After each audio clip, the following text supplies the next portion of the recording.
Yeah, another day. I got done pulling the motor last night, and I went ahead and separated the trans from this motor.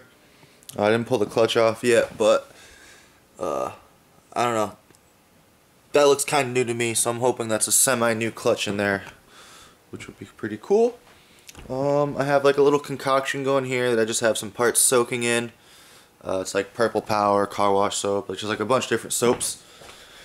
It seemed to be working pretty good, so that's pretty cool. And then the transmission, I told you guys, is like really disgusting. I'm gonna bring that outside today because it's actually kind of warm today. It's like in the 40s, so I'm gonna bring that out today.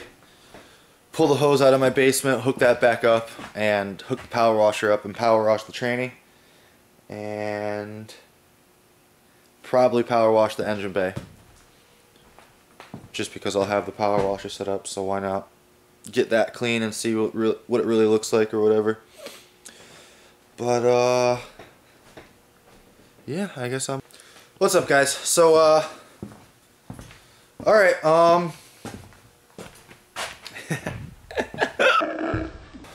did a bunch more work on it, and time to catch everybody up.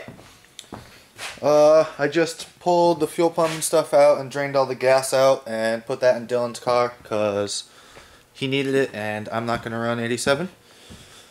I got the holes drilled through the firewall that I'm going to be running for the fuel and brake lines. I might have to drill them a little bit bigger, but we'll see. I power washed. I didn't power wash. My power washer broke actually, so I had to scrub everything by hand, so it didn't come out that good.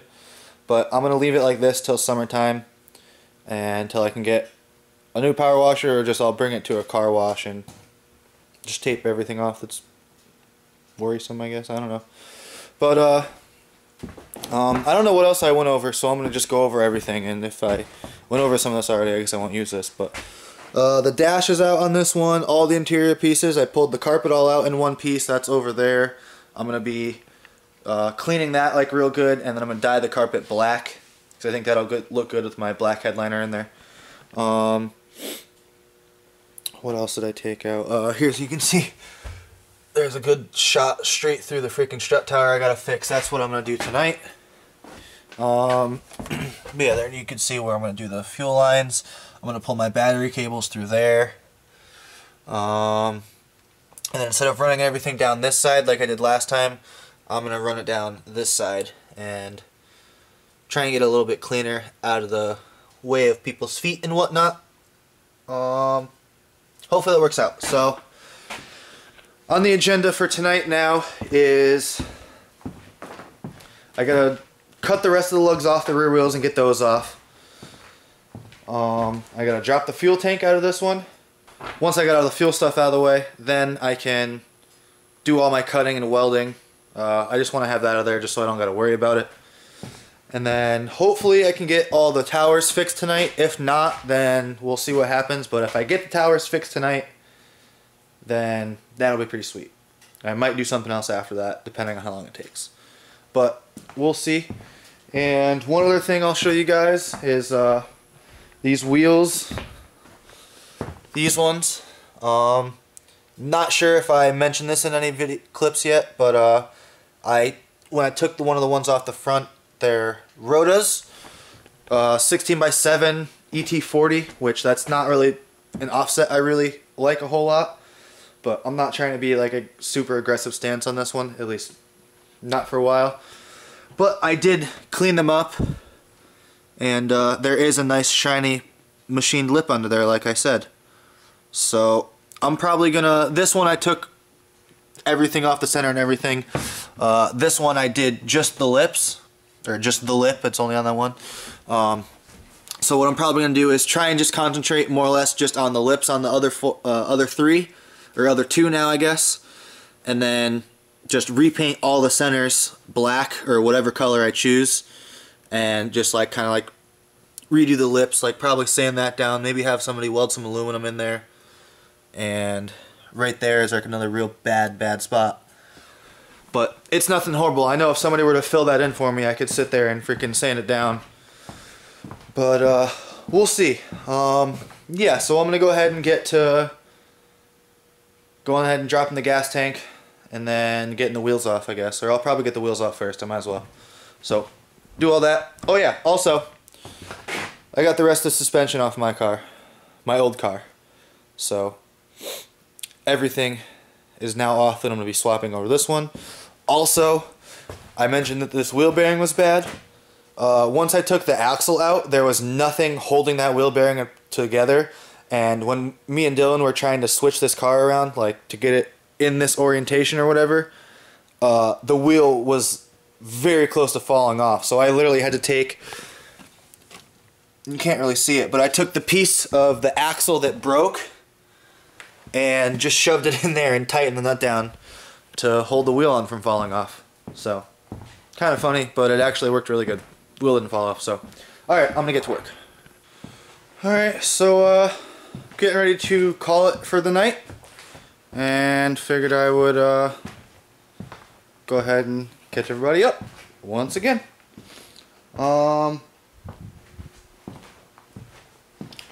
So I got a bunch of stuff cut out in the back of the car. Got this big chunk cut out there. I got all the bracing, the rear speaker deck, all that stuff cut out. I didn't touch that hole in the back yet, or that stuff, or a lot of other stuff. But here's all the bracing that I got cut out for the most part.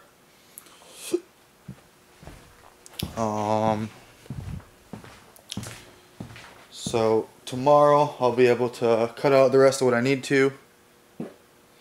Cut out the rest of this little rust crap and start throwing new metal in there. I feel like I'm using a different little tripod thing and I think it keeps turning on me. I really hope not. Alright.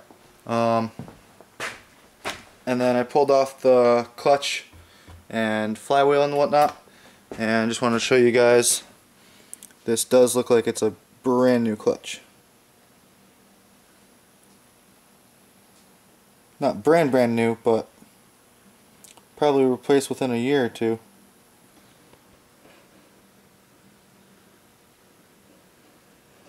Pressure plate looks super nice. So that'll be pretty sweet. I don't have the money to go ahead and upgrade the clutch right away.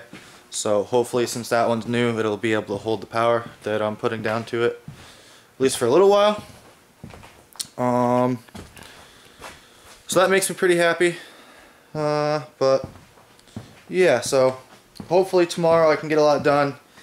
And I want to tomorrow finish up the rear end, get all the stuff cut, welded, that finished off, and also swap the suspension and stuff like that into the rear end.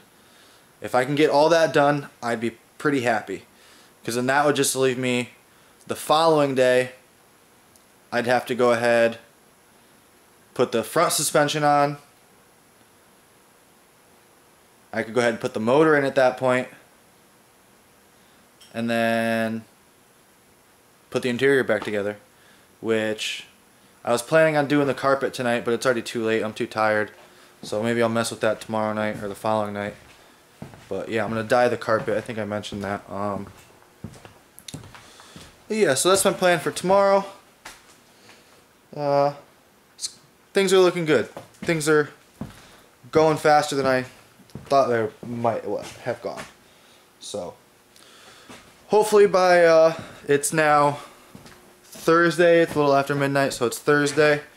Hopefully by Sunday, or by Monday I'll say, I'll be able to take this thing for a proper rip with the turbo and the 5-speed in it. Well, 4-speed.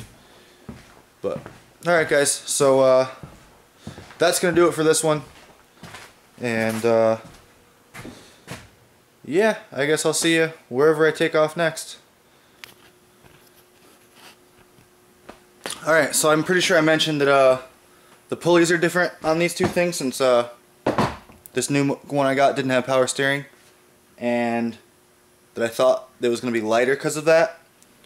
Well, this isn't like the most accurate scale, but I have just a little fish scale or whatever here, and I'm going to show you guys the difference in the weight here. Alright, so here's the two pulleys. You can see the difference in size there. The one on the right is the old one, the one on the left is the new one. The old one weighs, it's just over 5 pounds. It's hard to see, but it's just over 5 pounds for the old pulley.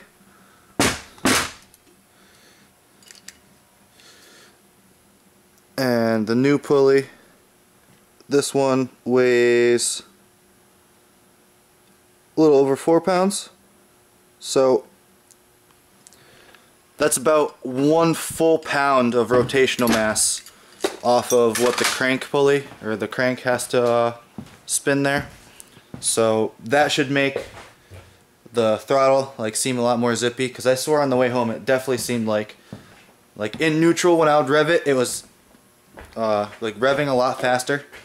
So that'll be pretty sweet. But yeah, I just wanted to show you guys that before I went inside for the night.